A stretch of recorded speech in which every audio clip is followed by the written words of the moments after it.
Por que os ricos não se preocupam tanto com os impostos, riscos trabalhistas e outras obrigações empresariais que tiram o sono do empreendedor brasileiro? As obrigações e desafios são tantas que vão muito além de um bom ano de vendas. Inclusive, é devido a um maior volume de vendas e crescimento do seu negócio que você acaba ficando mais exposto a problemas fiscais, trabalhistas, fornecedores ou qualquer outra pessoa em empresa que você venha se relacionar comercialmente no seu dia a dia. E é isso que vamos falar hoje neste vídeo. Você está no canal Douglas Lex, sou advogado há mais de 14 anos e venho ajudando empresários a blindarem os seus negócios. Vou te contar tudo que eu vejo na prática sem juridiquês, de uma forma simples e objetiva. E fica aqui comigo até o final que eu irei revelar um bônus do porquê os ricos ficam mais tranquilos em meio ao caos.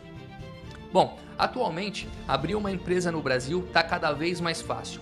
Em algumas cidades esse processo é realmente rápido e pode levar entre 1 a 2 dias. Mas mantê-la funcionando é o verdadeiro desafio. Segundo os dados do IBGE, a cada 100 empresas abertas no Brasil, apenas 38 conseguem alcançar 5 anos de vida.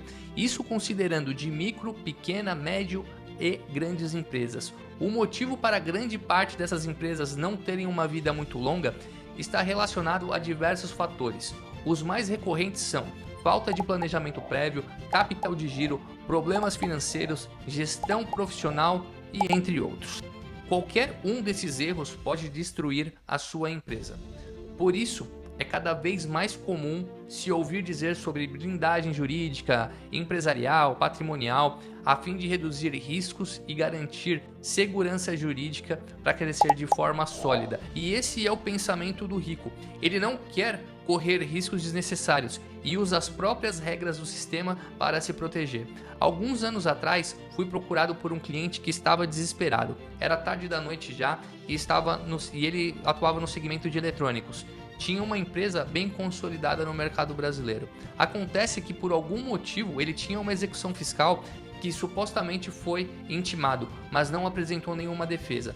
Então houve uma determinação judicial para o bloqueio de todas as suas contas e conseguiram bloquear um total de 4 milhões de reais. Eu me lembro como se fosse hoje. Esse bloqueio foi no dia 28 de novembro e ele ficou literalmente sem dinheiro para pagar toda a folha de salário dos funcionários, os fornecedores, empréstimos e todos os compromissos do final do mês. Esse cara não dormiu naquela noite. Depois ele me contou da sensação de estar sendo esmagado, uma pressão gigantesca dentro da cabeça dele. Poxa, além de todo o esforço e anos de trabalho, o problema já não era só ele ou a sua empresa, era todo um ecossistema de pessoas que dependia daquele negócio. Logo cedinho, por volta das 6:30 da manhã, ele me ligou novamente, perguntando o que poderia ser feito para resolver isso. Naquela hora, eu já tinha folheado a execução fiscal e visto algumas inconsistências. Começando pela intimação feita no endereço errado e grande parte do débito ser indevido, que poderia reduzir em pelo menos 1/10 daquela dívida. Ele me perguntou: Douglas, será que a gente consegue liberar parte do valor, pelo menos para que eu consiga pagar os funcionários e os fornecedores? E aquilo, o advogado sempre recebe esse tipo de pergunta. Você sabe que o seu cliente teve os direitos claramente violados, que não houve o devido processo legal para a discussão daquele débito e que foi um bloqueio totalmente arbitrário. Mas você só pode responder: as chances de êxito são grandes, são reais. Vamos lutar incansavelmente para conseguir o desbloqueio, mas dependemos do entendimento e da decisão do juiz. Bom, é verdade que você vai até o inferno para defender os direitos do seu cliente. Caso o juiz não aceite os seus argumentos iniciais, você vai para o tribunal. E lá onde tem os desembargadores, os cabeças brancas, uma turma mais sênior que costuma ter uma visão mais ponderada sobre as coisas. E essa foi a pergunta que ele me fez: e se o juiz não aceitar a nossa argumentação? Eu falei: vamos para o tribunal. E foi exatamente o que acabou acontecendo.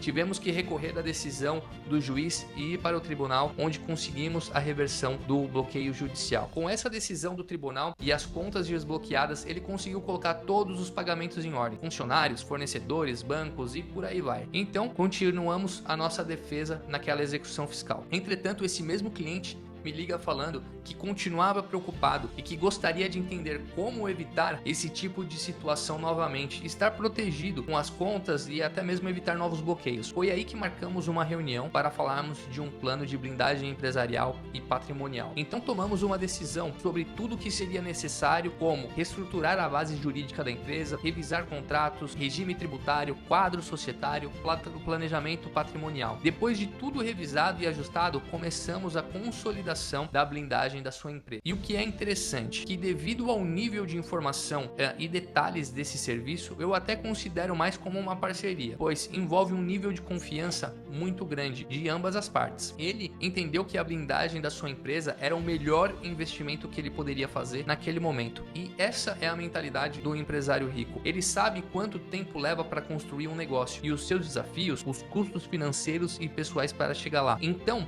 ele não deixa e não confia que o governo seja um parceiro dele, seja o qual lado o governo for. Ele não delega o seu patrimônio às garantias convencionais. Ele joga um bom jogo bem jogado, usando os mecanismos disponíveis pela própria lei. E eu canso de dizer isso no meu dia a dia. Bom, tivemos várias reuniões ao longo do processo da blindagem, sempre avançando e blindando diferentes partes do negócio e diminuindo os riscos desnecessários. Revisamos cláusulas contratuais frágeis, criamos holdings para ele e para os sócios, ajustamos o regime tributário, implementamos controles internos e compliance. Em poucos meses conseguimos diminuir o seu risco consideravelmente. E o melhor, a empresa passou a pagar menos impostos de forma totalmente legal. Quando a estrutura é certa e os processos bem delineados, se ganha produtividade, o lucro aumenta e o sono melhora. Passado um tempo, tudo parecia resolvido. Parecia até um daqueles filmes blockbuster. Até que numa bela manhã de sol, ele recebeu uma nova notificação da Receita Federal dizendo que a empresa foi selecionada para uma auditoria fiscal, que seria realizada nas dependências da empresa para verificar se existia inconsistência em registros fiscais, omissão de informações, uso de incentivos fiscais ou movimentação financeira que não batem com o faturamento declarado. Então o meu cliente me liga super estressado com aquela notificação em mãos e me pergunta: doutor, estamos realmente protegidos? Eu já logo tratei de acalmá-lo e falei: não tem nada a temer, deixa o fiscal fazer o trabalho dele que vai dar tudo certo. Mas dessa vez o jogo era outro. A empresa estava preparada, documentos organizados, estrutura sólida e nada a esconder. Só quem já recebeu esse tipo de visita indesejada de um fiscal da Receita Federal sabe o quanto é desagradável e a motivação infernal nos olhos do auditor da Receita Federal para achar qualquer irregularidade na sua empresa. Os auditores começaram a pressionar, pedir documentos, explicações, relatórios, cópias, provas, quase sempre com um jeito meio capcioso, testando os nervos dos contadores, pessoal do financeiro e administrativo. A equipe ficou tensa. O empresário achou que reviveria o pesadelo de antes, ter mais uma execução fiscal. Ele me ligou à noite e disse: Douglas, acho que acabou. Os auditores já saíram da empresa e me falaram que em breve irei receber a resposta de uma possível atuação. Aí ele perguntou para os auditores: mas que atuação? O que estava de errado? E eles só responderam dizendo que poderia receber uma autuação se no relatório final tiver alguma inconsistência e que era para ficarmos preparados. E foram embora. A voz dele estava cansada, é por estresse. Eu sabia exatamente o que ele sentia e como são essas auditorias. Foram algumas semanas de espera sem que a gente recebesse nenhuma notificação ou autuação fiscal, ou qualquer outro tipo de atualização sobre a auditoria feita na empresa. Embora esse tipo de situação sempre gere alguma ansiedade para os dirigentes da empresa, sabíamos que tinham tudo no seu devido lugar. E é neste momento que a gente entende uma coisa: quem não tem planejamento e estrutura vive com medo. E essa é uma vantagem de blindar uma empresa e o seu patrimônio, é ter paz em meio à tempestade. Então, coisa de mais uma semana, recebemos a tão esperada notícia. A notificação falava que não foi encontrada nenhuma irregularidade na empresa e que todas as obrigações tributárias estavam em dia, sem multa, sem penalidade, sem prejuízo. Tudo estava em ordem, tudo documentado. Nesse caso, um bom planejamento tributário aliado com blindagem empresarial foram essenciais para que se evitasse novos problemas. Hoje, essa empresa é referência no seu setor.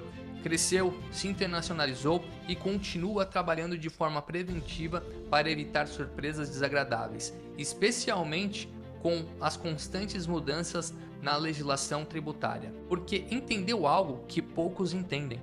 Além de preocupação habitual com a saúde financeira do negócio, gestão, pessoas e inovação, é necessário não perder o que já se construiu ao longo dos anos. E se você assistiu até aqui, eu quero te deixar um bônus que eu falei no começo do vídeo. O empresário rico sempre vai além. Ele cria uma estrutura para não perder o que já construiu e, ao mesmo tempo, manter alguma liquidez para aproveitar oportunidades quando o mercado cai. É o mesmo princípio dos investimentos, mas aplicado no mundo real dos negócios. Em vez de comprar ações, ele adquire ativos tangíveis, imóveis, participações, empresas complementares. Enquanto uns sobrevivem à crise, ele cresce o market share. E tudo isso só é possível quando a base jurídica e patrimonial está sólida e blindada. Gostou desse conteúdo? Então se inscreve aqui no canal. Toda semana eu trago novos casos jurídicos e empresariais. Te vejo no próximo vídeo.